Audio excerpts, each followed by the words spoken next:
And as Israeli relations with Saudi Arabia seem to be warming, so too have Israel's relations with its Abraham Accords partners, which are seeing increased collaboration and economic and tech ties. And here to discuss Israel's expanding regional ties and much more is Fleur Hassan-Nahoum, who was recently named Israel's first special envoy for innovation.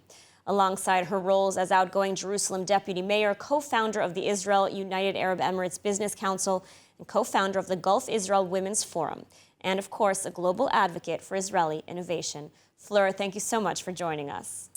Thank you for having me.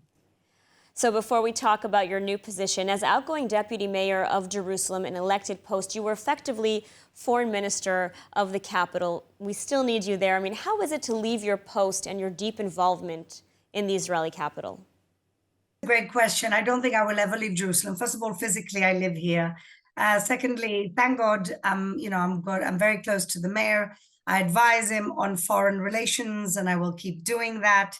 And of course, I can still talk about Jerusalem everywhere I go, but it's been a real privilege to wake up in the morning for the last 7.5 years representing the city of our people, the city, the capital city of our country.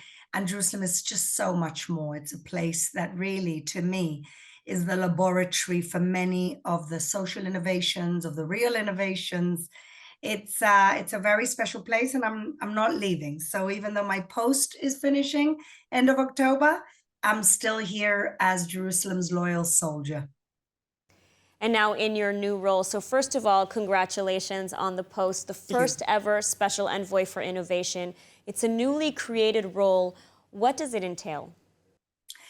Well, first of all, as we know, the best brand that our wonderful country has is the brand of the startup nation.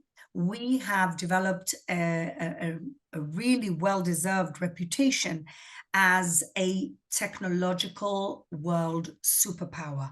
It is our main export, and it is the expression of tikkun olam, how we, the Jewish people, it's such a in-depth Jewish value, how we're fixing the world with humanity's worst and most difficult challenges. We're finding solutions right here in Israel. And so the foreign ministry have had a wonderful economic department that have been using their power and diplomacy to do a lot of government to government collaborations. There is also an innovation department in the foreign ministry, and I'm just here to add value to what the wonderful work they're already doing and use my global contacts to strengthen that brand, to strengthen our business relationships with different parts of the world, and even countries that we do not have diplomatic ties with today. Through innovation, through the exports that we can bring to them, we can create new diplomatic missions. Now, since the Abraham Accords were signed, how would you characterize Israel's relations with its Arab neighbors, specifically when it comes to mutual collaborations and economic and tech ties?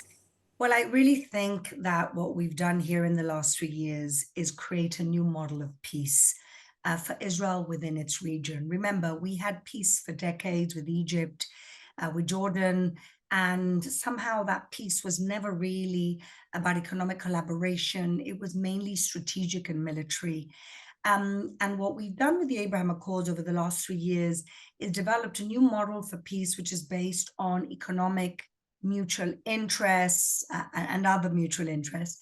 And I believe, and I know, because I'm one of the co-founders of the UAE Israel Business Council, that the economic development and mutual interest is really the linchpin of this new model for peace. We've seen it with the UAE. We're about to hit $3 billion in trade. In 3 years, it's unheard of. The curve is unheard of. Bahrain is a smaller country, but we're also advancing with them. And believe it or not, people are talking about Saudi peace, but we already have got quiet, under the radar, normalized business ties with Saudi.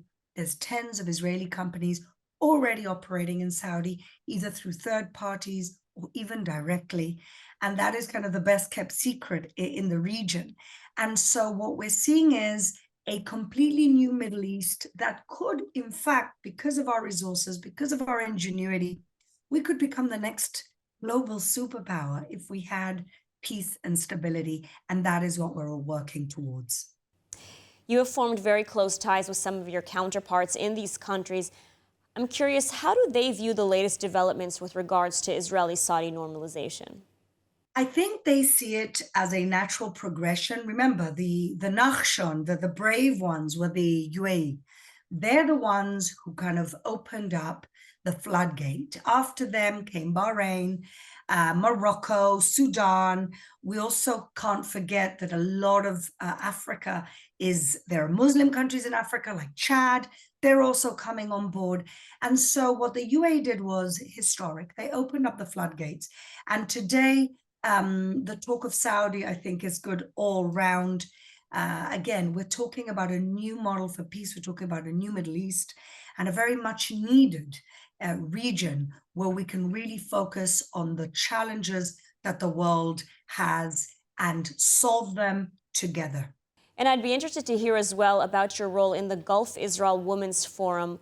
What is the role of your partners, other women, in advancing relations between Israel and Gulf states? So from the very beginning, my co-founder Justine Zwirling and I understood that we believe that the new peace is possible if women are actually leading that peace. Women create bonds much quicker, and we really know how to get to the real deep conversations. And so I'm very proud to say that the first ever physical meeting between Emiratis and Israelis was the Gulf Israel Women's Forum, exactly this time 3 years ago. We are now a forum of about 150 leaders from across the Middle East. And, very quickly we realized that there's so much more that unites us than divides us. We can cut through all the political stuff and really get to the point when we're discussing win-wins for our different countries, where women are discussing the challenges that we face together. And we have many similar challenges.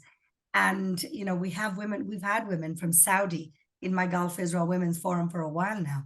And so I think that the bonds that we've created, the cohorts that we've created together, different peer groups within the Gulf Israel Women's Forum is something that we're seeing the fruits of today. We are always welcoming new women. We're always developing new initiatives like the Fem Forward Tech Initiative, which we're doing with the Fem Forward organization. And so I really, truly believe that the future leadership of this region can be led by women and women creating those bridges for peace. I see it here. I see it between the Arab and Jewish community of Jerusalem. I see it with our wider Palestinian neighbors, and I definitely see it in the Gulf. All right, Fleur, always a pleasure having you on. Thank you for joining us, and good luck in your new position. Thank you so much.